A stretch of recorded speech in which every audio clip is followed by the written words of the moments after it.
Hello and welcome to iNurture Videos. In this video, we will discuss the working capital. After completing this video, you will be able to define working capital, explain how a working capital is calculated by a company. What is working capital?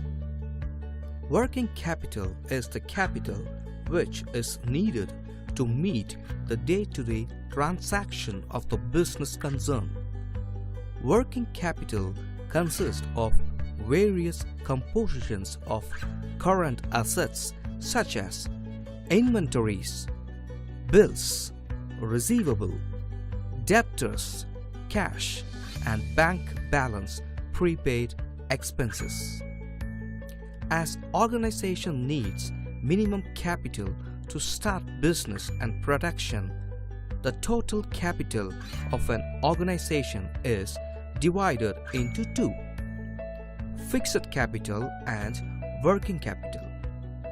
Fixed capital is utilized for the purchase of fixed assets like land, building, machinery, etc. Therefore, it is called as long-term capital. Similarly, the capital which is essential for investing in current assets is known as working capital. To calculate a company's days working capital, multiply its average working capital by 365, as in days in a year. Then divide that figure by its annual sales revenue. Companies that need fewer days to turn working capital into sales revenue are better off than those that take longer. ABC Company wants to determine its days working capital. It adds its cash, inventory, and accounts that is receivable to come up with current assets of $50,000.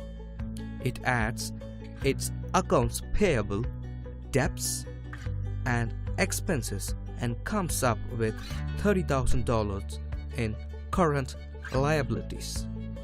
Subtracting liabilities from assets shows ABC's working capital to be $20,000. ABC then multiplies $20,000 by 365 and divides that total by its annual sales of $6 million. Its days working capital ratio is 1.22. So, ABC Company takes an average of 1.22 days to turn its working capital into sales revenue. Increase in its days working capital could mean its sales are growing. A decrease could mean sales are dwindling, or it's collecting revenue quickly enough. Many investors will use working capital as a tool in the ratio and fundamental analysis of a company, but the figure is used best when it's compared among companies that work in the same industry. Thank you for watching.